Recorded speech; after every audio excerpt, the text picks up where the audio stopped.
नंदन ब्रज जन रंजन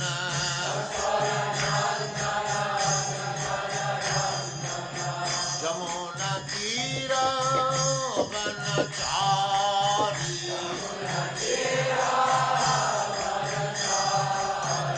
यमुना तीर वनचारी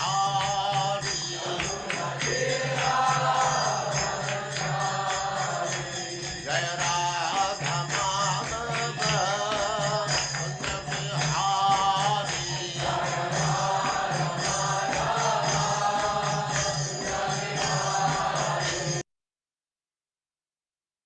ओम नमो भगवते वासुदेवाय। ओम नमो भगवते वासुदेवाय। ओम नमो भगवते वासुदेवाय। ओम नमो भगवते वासुदेवाय। ओम नमो भगवते वासुदेवाय। ओम नमो भगवते वासुदेवाय। नारायणं नमस्कृत्य नरं चैव नरोत्तमं देवीं सरस्वतीं व्यासं ततो जयमुदीरयेत्। नष्टप्रायेषु भद्रेषु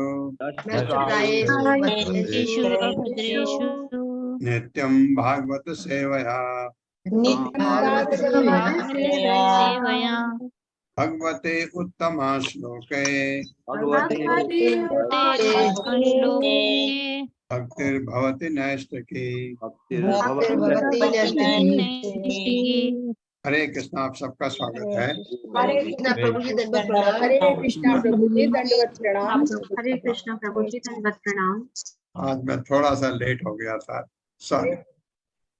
मुखस्तालु निर्भिन्नम जिह्वा तत्रोपजायते ततो नाना रसो जज्ञे जिह्वया यो अधिगम्यते।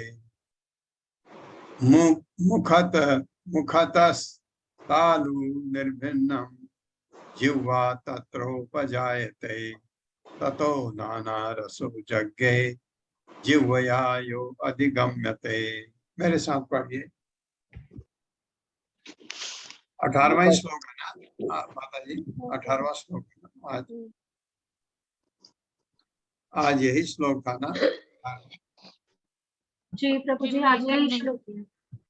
यही था ना? मेरे साथ पढ़िए। मुखतः तालु निर्भिन्नम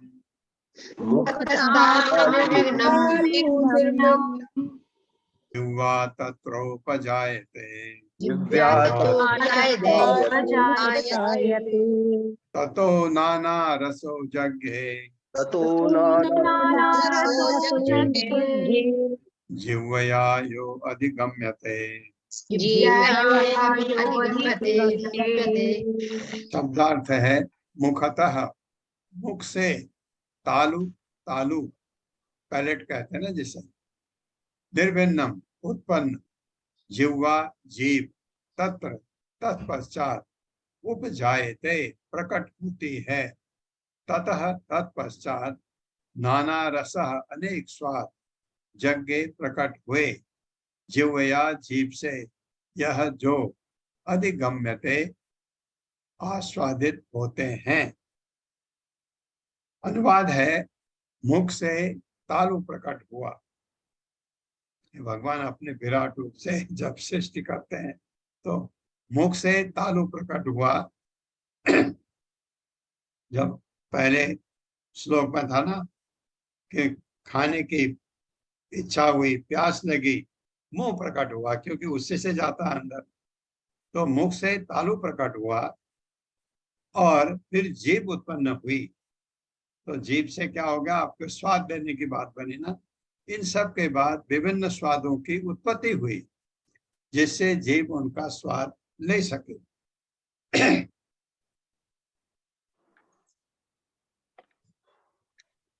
मेरे साथ पढ़िए। मुख से तालु प्रकट हुआ, मुख से तालु प्रकट हुआ और फिर जीभ भी उत्पन्न हुई। और फिर जीभ भी और उत्पन्न हुई। उत्पन्न हुई। इन सब के बाद इन सब के के बाद बाद विविध स्वादों की उत्पत्ति हुई, विविध स्वादों की उत्पत्ति हुई, जिससे जीव उनका स्वाद ले सके। जिससे जीव उनका स्वाद ले सके। अब एक चीज आप में से किसको कहें, जिसके पास टाइम हो, पता करे हमारे 5 इंद्रिय विषय हैं, 5, और सबके देव हैं, आदि देव हैं, नियामक देव। जैसे स्वाद का नियामक देव, आपके रूप आप देखते हैं ना आंखों से, उसका नियामक देव है। कान से सुनते हैं, उसका नियामक देव है। और नाक से सूंघते हैं, उसका नियामक देव है। त्वचा से स्पर्श करते हैं, उसका नियामक देव है। किसी एक को ये कार्य मैं देना चाह रहा हूँ। पल्लवी माता जी, किसको दिया जाए? तो जी ढूंढे प्रभु जी। ये हाँ, ढूंढते हैं। कोई कौन कर रहा है? आप अनम्यूट करके हाँ, बोलिए। कौन पता करेगा? आवाज नहीं आ रही मुझे। प्रभु ऐसा जी मैं करिए। ट्राई करूंगी। हरे कृष्णा। हाँ, कौन? ट्राई नहीं, कौन? रूमा माता जी, रूमा माता जी हरे कर रही कृष्णा प्रभु जी, हाँ, मैं रूमा बोल रही हूँ। हाँ, मैं रूमा ट्राई माता जी। करूंगी। नहीं, ट्राई नहीं, आप इसको जी। पता करके इसको इनको पल्लवी माता को दे दीजिए। ये ग्रुप में शेयर कर देंगे। जी ग्रुप में प्रभु। शेयर। ये कुछ तो आपको इसमें मिल जाएंगे, जो नहीं मिलेंगे आप उसको नियामक देव करके डेटाबेस में पता कर सकते हैं। गूगल में भी पता कर सकते हो। गूगल कभी कभी उलट पुलट भी लिखता है। प्रभु जी तात्पर्य मैं मात्र। ट्रेन में हूँ, थोड़ा नेटवर्क कट रहा है, एक बार फिर से बताइए। इंद्रिय विषयों के नियामक पूछा ना आपने? हाँ, अभी आप ये पढ़ेंगे, अभी ये आज जी। ये पढ़ के आपको पता लग जाएगा किस किस के। कुछ तो आपको यही मिल जाएंगे, कुछ शायद नहीं भी दिए होंगे। तात्पर्य। जी, हरे कृष्णा संदीप प्रभु जी। हरे कृष्णा प्रभु जी, हरे कृष्णा सभी को। तात्पर्य श्रीला प्रभुपाद के द्वारा श्रीला प्रभुपाद की जय। विकास की यह क्रमिक प्रक्रिया नियामक देवों यानी आदिदेव की व्याख्याता प्रस्तुत करती है, क्योंकि आस्वाद्य रसों का नियामक देव वरुण है। ये अतः एक आ गया वरुण आपको। अतः मुख जीव का आश्रय स्थल बनता है, जो विभिन्न रसों का आस्वाद करती है, जिनका नियामक देव वरुण है।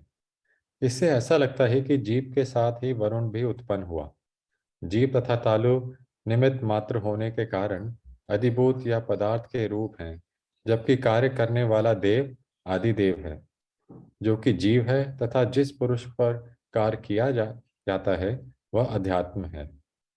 इस प्रकार विराट पुरुष के मुख खुलने के पश्चात तीनों श्रेणियों के जन्म की व्याख्या हो जाती है। प्रस्तुत श्लोक में 4 सिद्धांत दिए गए हैं, जिनमें पहले बताए गए 3 प्रमुख तत्वों अध्यात्म, आदिदेव तथा अधिभूत की व्याख्या हो जाती है। हरे कृष्ण प्रभु। हरे कृष्ण। ये इसको तो अब हमारे तो आदिदेव होंगे जिसके हम बात कर रहे हैं, इसका अध्यात्म, आदिदेव, अधिभूतम की व्याख्या होगी।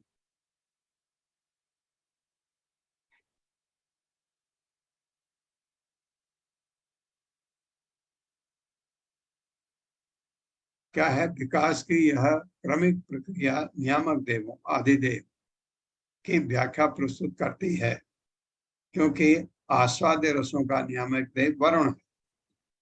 अतः मुख जीव तथा आश्रय स्थल, मुख जीव का आश्रय स्थल बनता है। ये जीव के लिए ये बहुत ही, क्योंकि स्वाद लेती है जीव, और ये हमारी एक ऐसी ये ऐसा इंद्रिय विषय है, ये ऐसे इंद्रिय है जीव, ये अपने इंद्रिय विषय से हटना ही नहीं चाहती। तो हमारा सबसे खतरनाक जितनी भी हमारी इंद्रियां हैं, जीव सब जीभ बहुत खतरनाक है जी, क्योंकि ये ऐसे है, ये कंट्रोल करना बहुत मुश्किल होता है। अब कंट्रोल हो जाती है। क्यों? क्योंकि अब आप भगवान के प्रसाद के अलावा दूसरा कुछ खाते ही नहीं। अब आप दिखता है कभी कुछ चीजें होती हैं जो आपकी बहुत वीकनेस होती है। कोई आदमी जलेबी देख के पागल हो जाता है, कोई आदमी लड्डू देख के पागल हो जाता है, कोई आदमी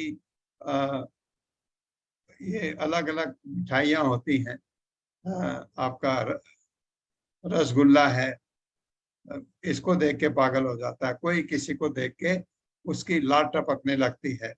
जीभ को कंट्रोल करना बहुत जरूरी है कि हमको उपदेशामृत में नेक्टर ऑफ इंस्ट्रक्शन में क्या कहा था? वाचो बेगम मनसा क्रोध बेगम जिह्वा बेगम उदरो पस्त बेगम। जीभ को अगर कंट्रोल कर लिया तो आपके भूख कंट्रोल में हो जाती। जब आपको ये पता लग गया कि आप खाली भगवान का प्रसाद खाते हैं, अभी भगवान प्रसाद का प्रसाद बना ही नहीं है, तो आप कहाँ से खाओगे? बनेगा, भगवान को भोग लगेगा, उसके बाद आपको मिल सकता है। तो आपको पेट भी कंट्रोल में होता है। जब जीभ और पेट कंट्रोल में हो जाता है तो उपदेशामृत में कहा है कि आपकी जनेंद्रिय भी कंट्रोल में हो जाती है, तो आपकी वासना भी कंट्रोल में हो जाती है। तो जीभ का बहुत ही ज्यादा स्थान है। जो हम प्रसाद का मंत्र पढ़ते हैं तो उसमें क्या आता है? उसमें आता है कि जिह्वा बहुत मुश्किल से कंट्रोल में होती है। जो आप पढ़ते हैं ना, ये महाप्रसाद गोविंदे नाम ब्राह्मण वैष्णव स्वल्प पुण्य बता राजन विश्वास शरीरा विद्याजाल ताहेन्द्र जीवे का भूल गया। शरीरा विद्याजाल शरीरा विद्याजाल जिसमें है कि जीव उसके बीच में है, बहुत ही कंट्रोल करना मुश्किल होता है जीव को। तो अब ये कृष्ण प्रसाद खाओ तो ये जीव कंट्रोल में होती है। तो कृष्ण की कृपा से हो सकती है। कैसे? उनका प्रसाद खाने से। तो जीव, भगवान का प्रसाद खाने से बहुत चीजें होती हैं, खाली जीव कंट्रोल में नहीं होती है। आपको बहुत चीजें आपकी अच्छी हो जाती हैं अगर आप खाली प्रसाद खाते हैं तो इसको 19वां श्लोक पढ़ता हूं। विवक्षोर्मुखतो भूम्नो वह्निर्वाक् व्याहृतं तयो जले चैतस्य शुचिरं निरोधः समजायत। विवक्षोर्मुखतो भूम्नो वह्निर्वाक् व्याहृतं तयो जले चैतस्य शुचिरं निरोधः समजायत। मेरे साथ पढ़िए। विवक्षोर्मुखतो भूम्नो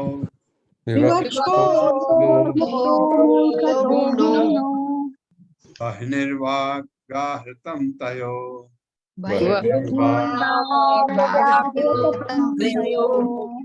जले चैतस्य शुचिरं निरोधः समजायत।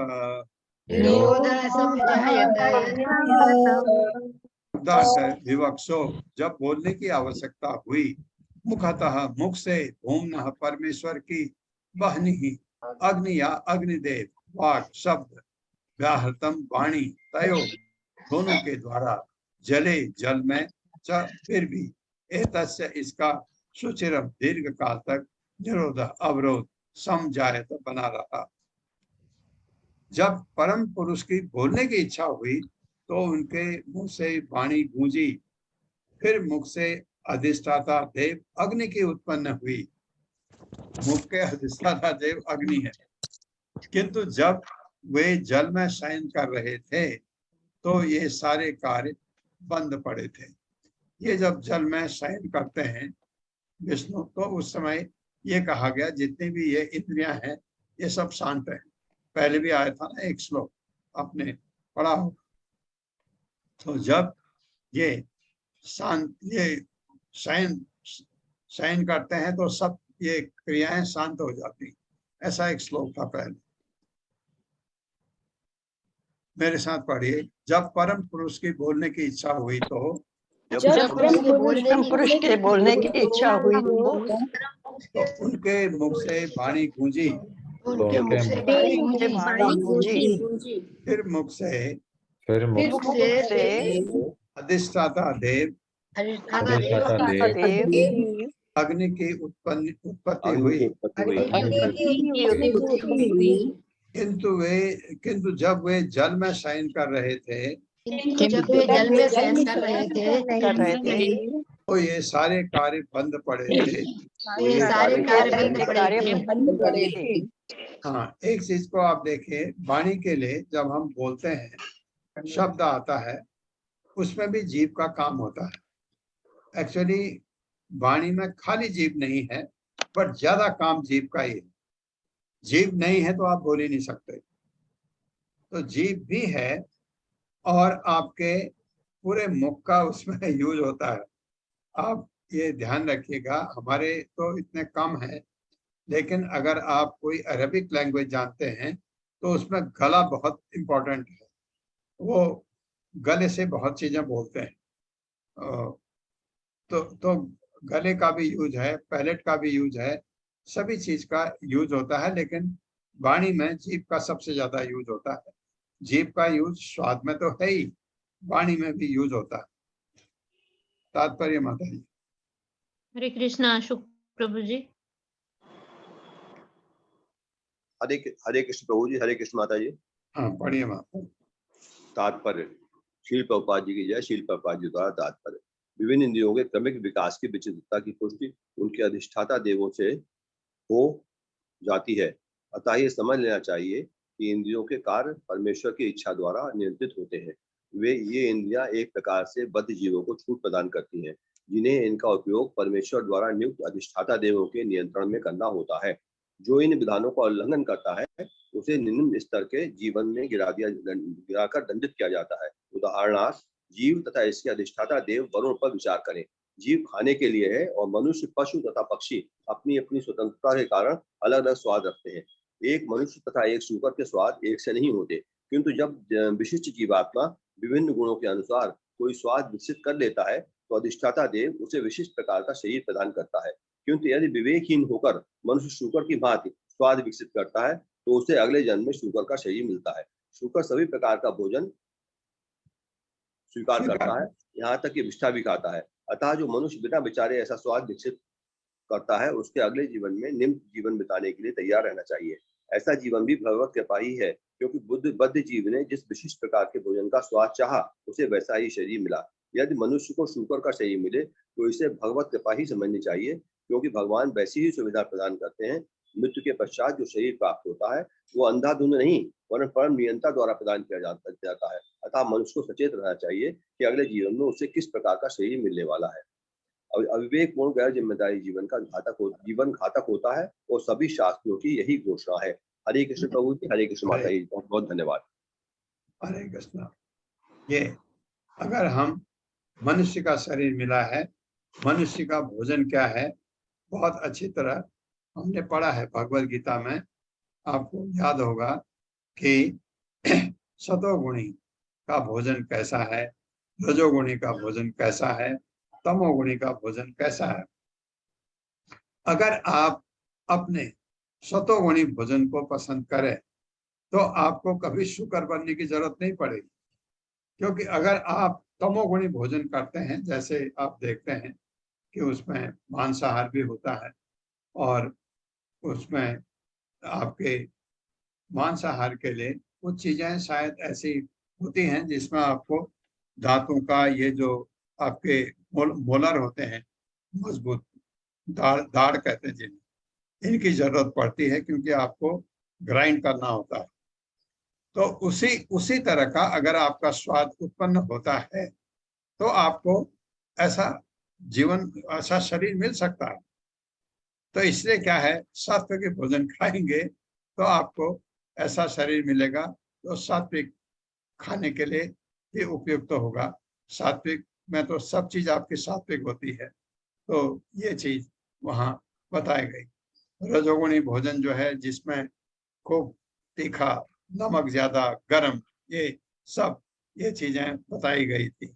और तमोगुणी भोजन तो सड़ा हुआ था, ऐसा हमने देखा 18 दिन की भगवत गीता में। तो बहुत अच्छा वो स्लाइड थी जिसमें सात्विक खाना भी दिखाया था, राजसिक भी दिखाया था और तामसिक भी दिखाया था। तो ये स्वाद के अनुसार अगर आप इससे डेविएट होना चाहते हैं, ध्यान रखना चाहिए कि अगले जन्म में आपको वैसा शरीर मिल सकता है, क्योंकि आपकी चाह है ऐसी, कारण शरीर आपको कहता है ये चाहिए।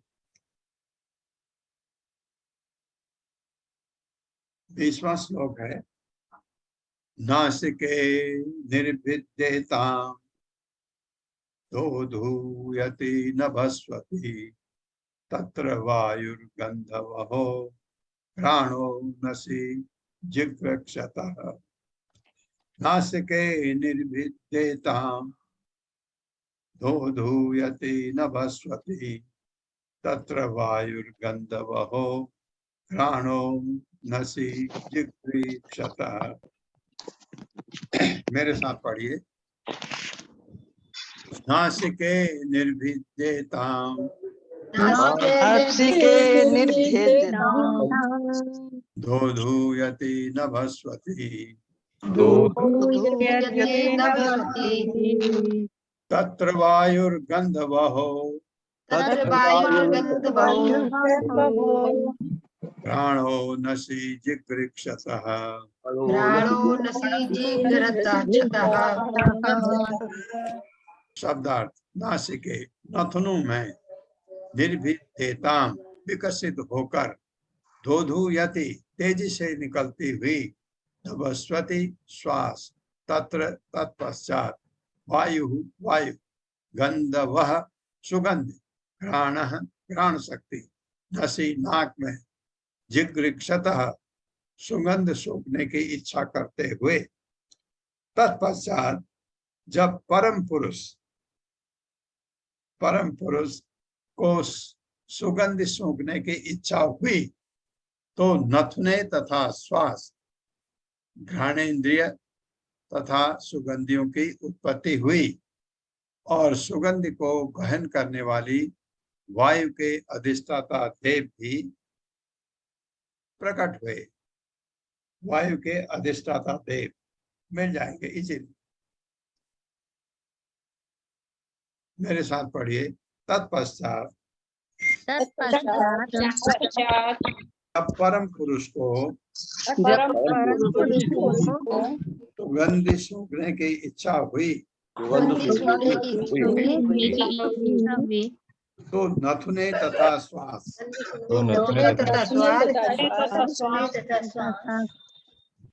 घ्राणेन्द्रिय तथा सुगंधियों की उत्पत्ति हुई और सुगंध को वहन करने वाली वायु के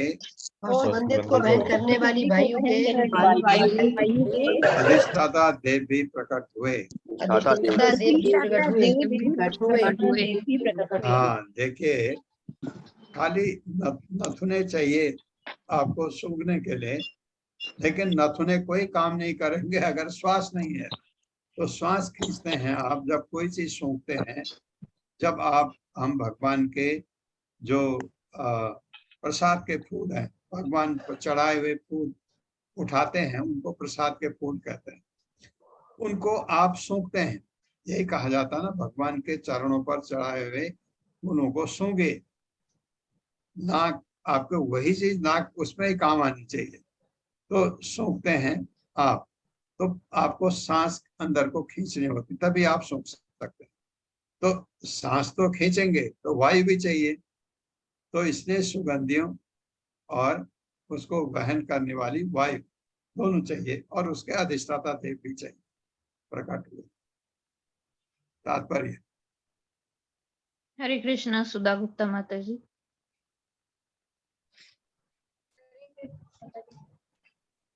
जब भगवान को सूंघने की इच्छा हुई तो नासिका, सुगंध, अधिष्ठाता वायुदेव, घ्राण शक्ति एक इत्यादि एक साथ प्रकट हुए।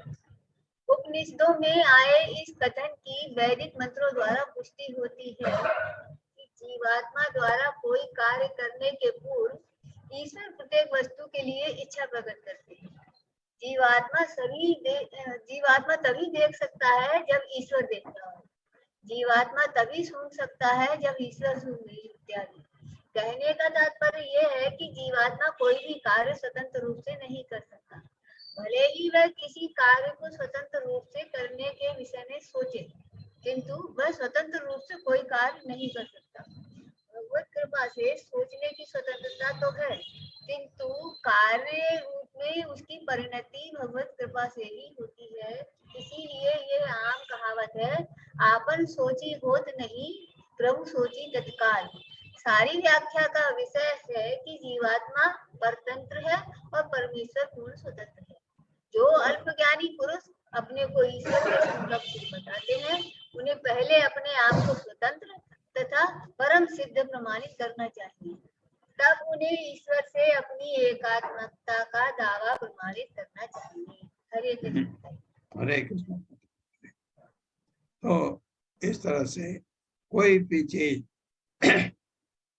ये बहुत अच्छा बताया है कि हम पूरी तरह स्वतंत्र नहीं हैं। आपने देखा कभी अधिष्ठाता देव की कृपा न हो तो हम बोल भी नहीं सकते। बोलने में भी आपका वोकल कॉर्ड काम करता है।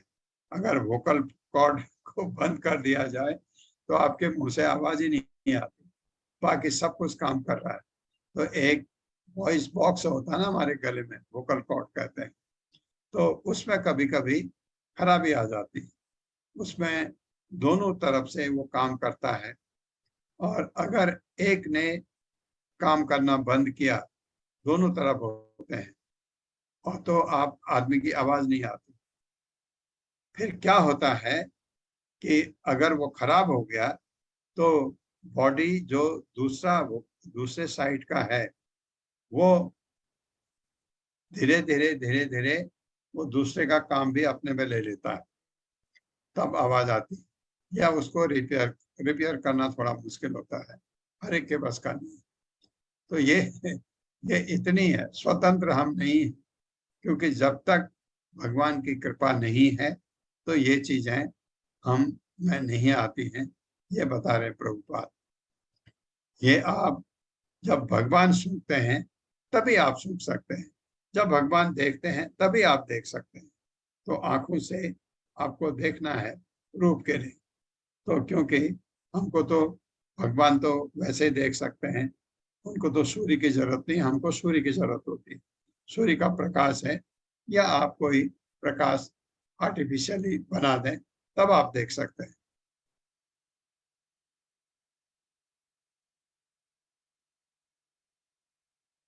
इक्कीसवां श्लोक है, यदा आत्मनि निरालोकम आत्मानं च दिदृक्षतः निर्भिन्ने हि अक्षणी तस्य ज्योतिश्चक्षुर्गुणग्रहः। यदा आत्मनि निरालोकम् आत्मानं च दिदृक्षतः निर्भिन्ने हि अक्षणी तस्य ज्योतिश्चक्षुर्गुणग्रहः। मेरे साथ पढ़िए, यदा आत्मनि निरालोकम् आत्मानं च दिदृक्षतः निर्भिन्ने हि अक्षणी तस्य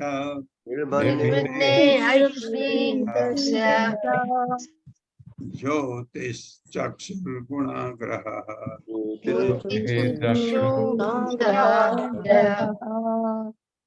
शब्दार्थ है, यदा जब आत्मनि अपने को निरालोकम बिना प्रकाश के आत्मानम अपना दिव्य शरीर च अन्य शारीरिक रूप भी दिदृक्षतः देखने की इच्छा की निर्भिन्न प्रकट होने से ही, क्योंकि अक्षणी आंखों के तस्य उसका ज्योति ही सूर्य, चक्षु आंखें, गुण ग्रह देखने की शक्ति। इस प्रकार जब सारी वस्तुएं अंधकार में विद्यमान थी तो भगवान ने अपने आप को तथा जो कुछ उन्होंने रचा था उन सब को देखने की इच्छा हुई। तब आंखें व प्रकाशमान सूर्य देव देखने की शक्ति तथा दिखने वाली वस्तु ये सभी प्रकट हुई। मेरे साथ पढ़िए। इस प्रकार जब सारी वस्तुएं अंधकार में विद्यमान थी तो भगवान की अपने आप को तथा जो कुछ उन्होंने रचा था उन सबको देखने की इच्छा हुई। तब क्या निकलेंगे? आंखें पर प्रकट होंगी। तब आंखें प्रकाशमान सूर्यदेव देखने की शक्ति तथा दिखने वाली वस्तु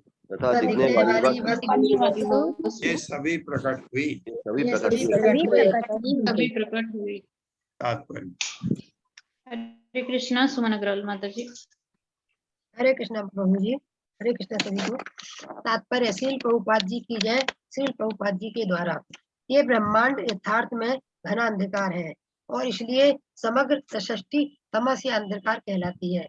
रात्रि ही ब्रह्मांड का वास्तविक स्वरूप है, क्योंकि तब मनुष्य को कुछ भी नहीं दिखता, यहाँ तक कि वह स्वयं को भी नहीं देख सकता। भगवान ने अपनी अहेतुकी कृपा से सर्वप्रथम अपने आप को तथा अपनी सारी सृष्टि को देखना चाहा। इस तरह सूर्य प्रकट हुआ, समस्त जीवों को देखने की शक्ति उत्पन्न हुई और दिखने वाली वस्तुएं भी प्रकट हुई। इसका अर्थ यह हुआ कि सूर्य की सृष्टि के साथ ही सारा व्यवहार जगत दिखाई पड़ने लगा। हरे कृष्णा प्रभु जी। दंडवत प्रणाम। हरे कृष्णा। अधिष्ठाता देव सूर्य हो गए ना।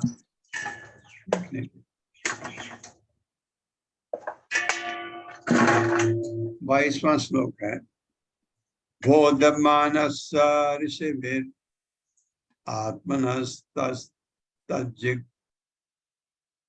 तज्जिगृक्षतः आत्मनः तज्जिगृक्षतः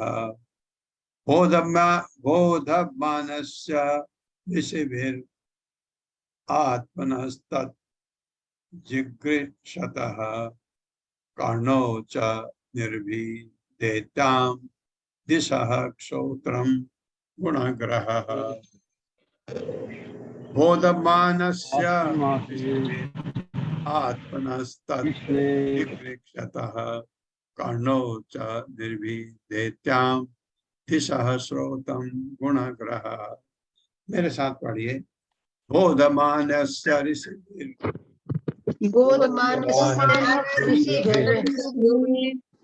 आत्मनस्तज्जिगृक्षतः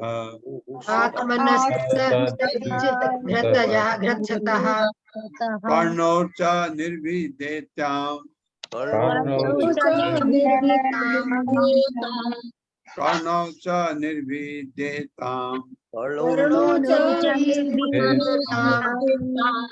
दिशः श्रोत्रं गुणग्रहः। शब्दार्थ है बोधव्यानस्य, बोध्यमानस्य जानने की इच्छा से ऋषियों द्वारा आत्मनः परमेश्वर का तत्व जिगृक्षतः ग्रहण करने की इच्छा होने पर कर्णौ दो कान च भी निर्भिदेतां प्रकट हुए।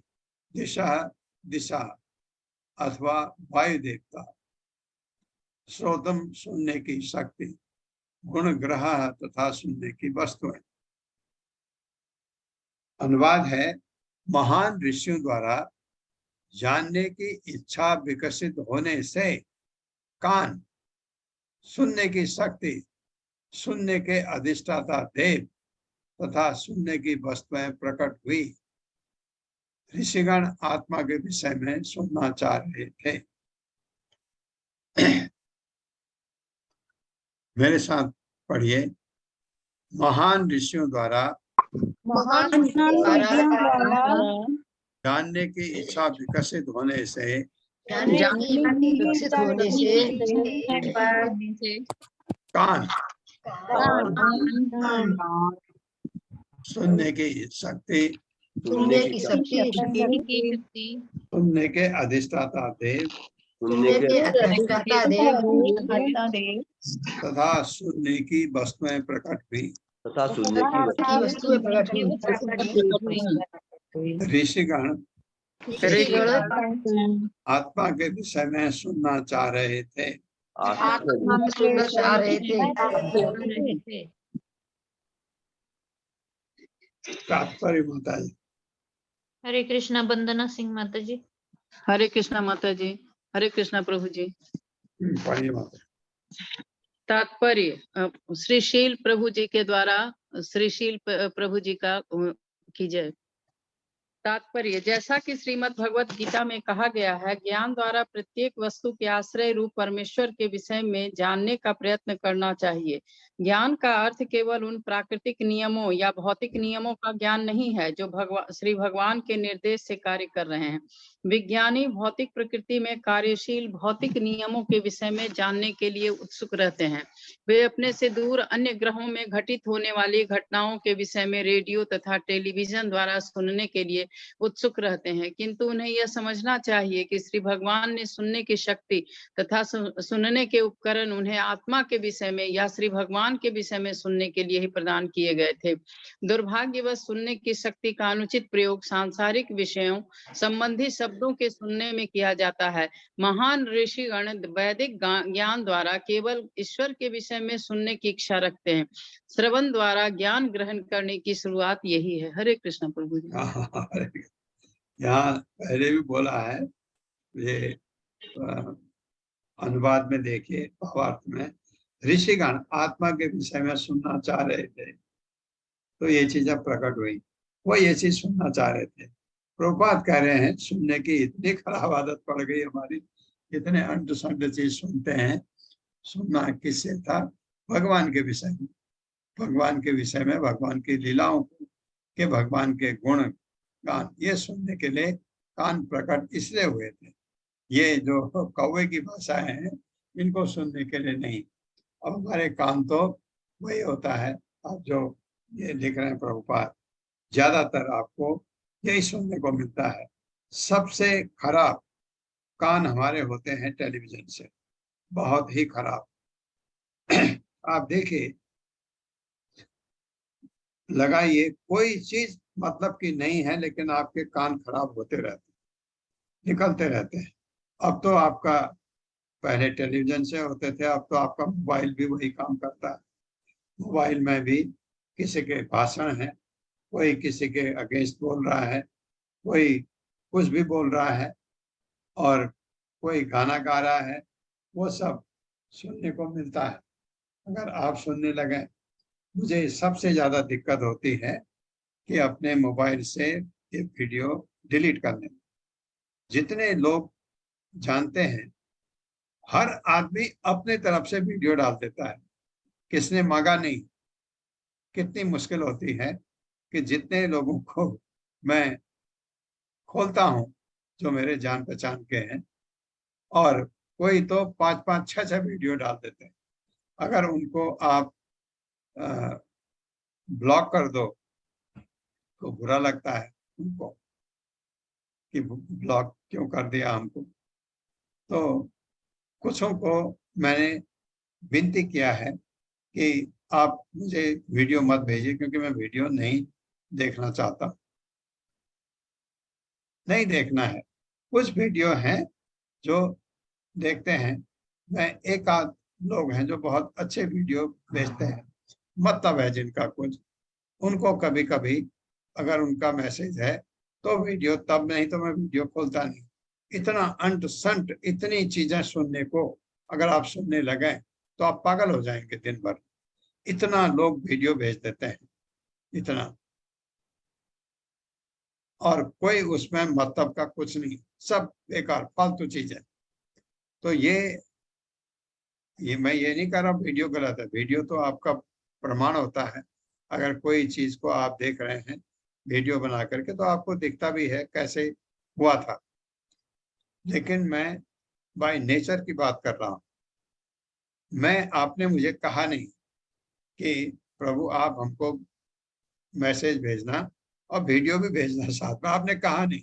मैं आपको मैसेज भेजता हूँ, वीडियो भेजने का क्या जरूरत है जब तक मैं मांगू नहीं। तो ये बहुत चीजें जो प्रभुपाद कह रहे हैं, ये हमारे कान इन चीजों को सुनने के लिए नहीं है। एक्चुअली सुनने के लिए तो ये है कि भगवान के भजन हो, भगवान की लीलाएं कोई बोल रहा हो, उसको सुनने के लिए।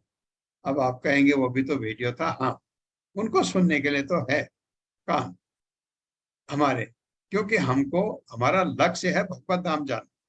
अगर हम भौतिक चीजों में उलझ गए, सुनने में आप बहुत बिजी हो गए, क्योंकि ये चीजें आकर्षक होती हैं।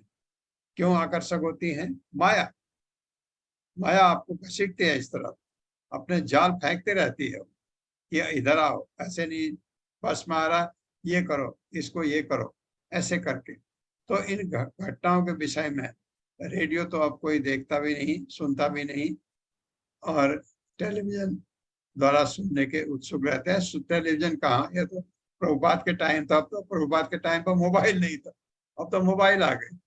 मोबाइलों में अब सब कुछ संभव है, वो आ जाता है, क्योंकि इसमें कैमरा भी इतना अच्छे अच्छे हैं कि आप कोई भी वीडियो निकाल के लोग एकदम चिपका देते हैं, आपको चाहिए नहीं चाहिए।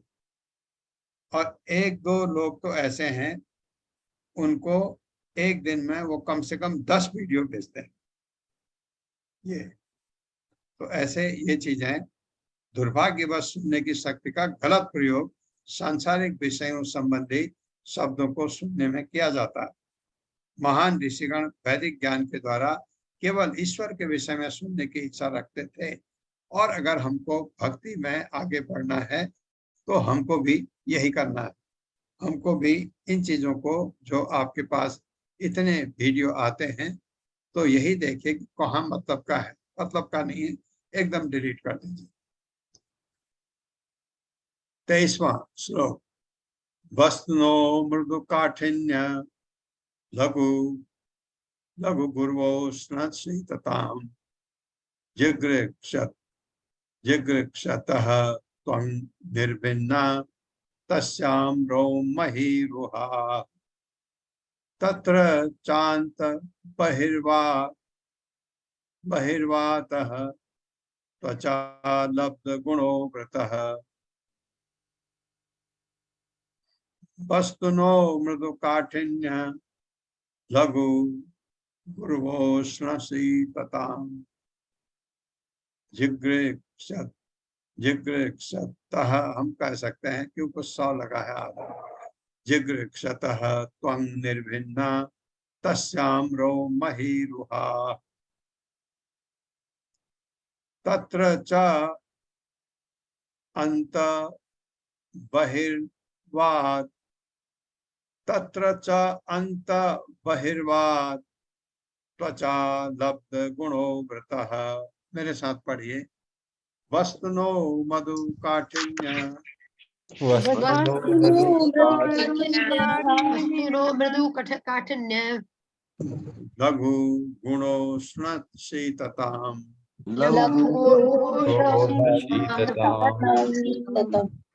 जिगृक्षतः त्वं निर्भिन्ना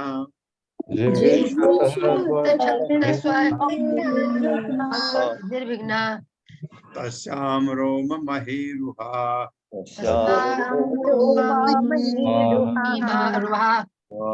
तत्र च अन्तः बहिर्वात्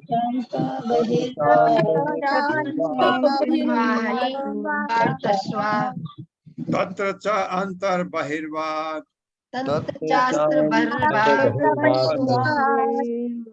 चा लब्ध गुणो वृतः। हाँ, इसमें वातस भी है ना, वातः होगा। फिर एक बार पढ़ते हैं। तत्र च अंत बहिर्वातः। तत्र च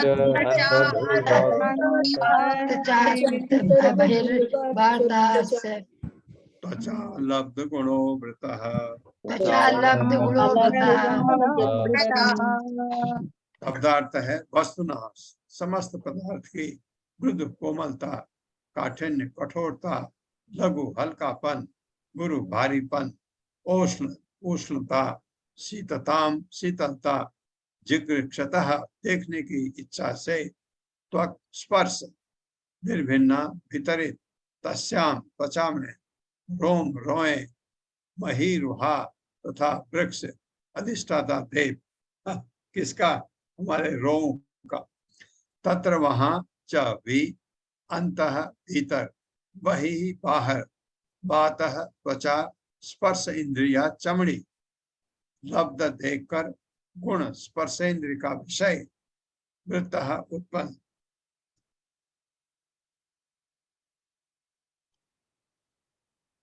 अनुवाद है, जब पदार्थ के भौतिक गुणों यथा कोमलता, कठोरता, उष्णता, शीतलता, हल्कापन तथा भारीपन को देखने की इच्छा हुई तो अनुभूति की पृष्ठभूमि त्वचा, त्वचा के छिद्र, रोम तथा उनके अधिष्ठाता देवों, वृक्षों की उत्पत्ति हुई।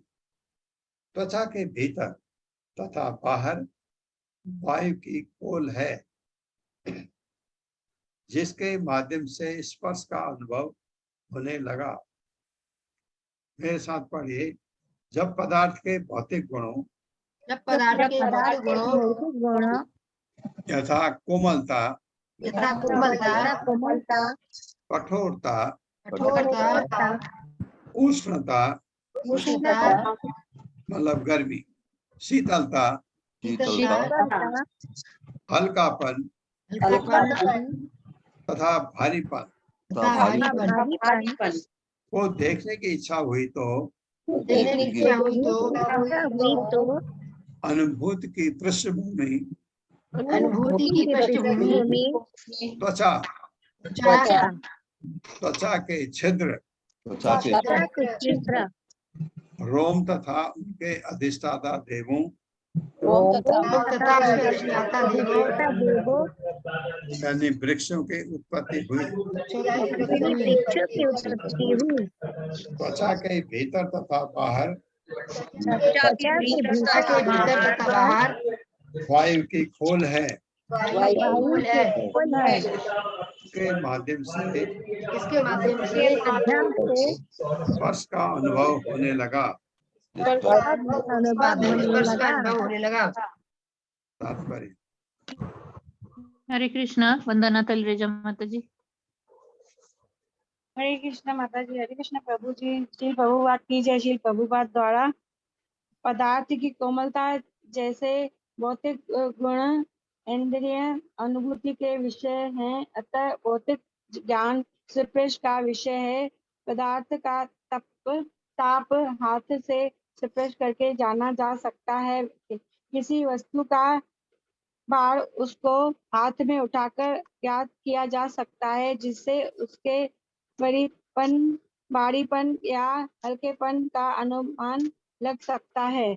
शरीर की त्वचा, छिद्र, रोमकूप तथा रोम ये सब स्पर्श के अन्योन्याश्रित हैं। त्वचा के बाहर तथा भीतर बहने वाली वायु भी स्पर्शेंद्रिय का एक माध्यम है। यह स्पर्शेंद्रिय ज्ञान का स्रोत भी है। इसलिए यह सुझाया जाता है कि जैसे ऊपर वर्णित भौतिक या शारीरिक ज्ञान आत्मज्ञान के अधीन है, आत्मज्ञान बढ़कर व्यवहारिक ज्ञान हो सकता है, किंतु भौतिक ज्ञान कभी आत्मज्ञान नहीं बन सकता। किंतु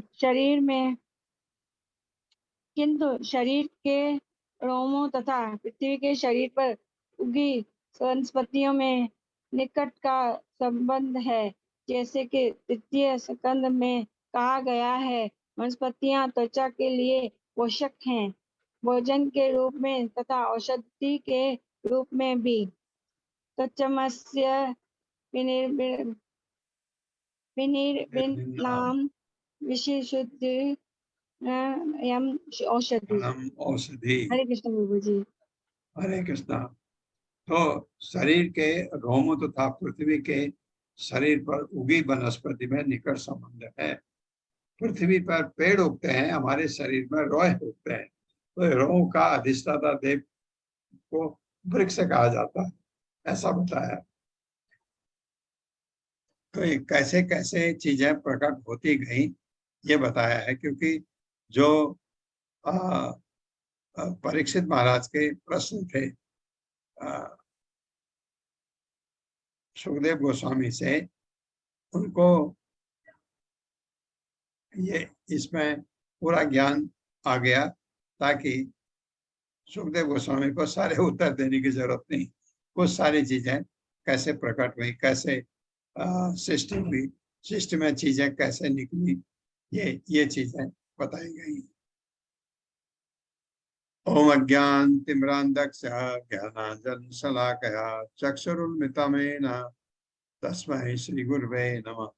नमः विष्णुपादाय कृष्ण पृष्ठाय भूतले श्रीमते भक्ति वेदांत स्वामिनिति नामिने। नमस्ते सरस्वती देवे गौरवाणी प्रचारणे निर्विशेष शून्यवादी पाश्चात्य देशतारिणे। जय हो श्री कृष्ण चैतन्य प्रभु नित्यानंद श्री अद्वैत गदाधर शिवासादि गौर भक्तवृंद। हरे कृष्णा कृष्ण कृष्णा हरे हरे, हरे राम राम राम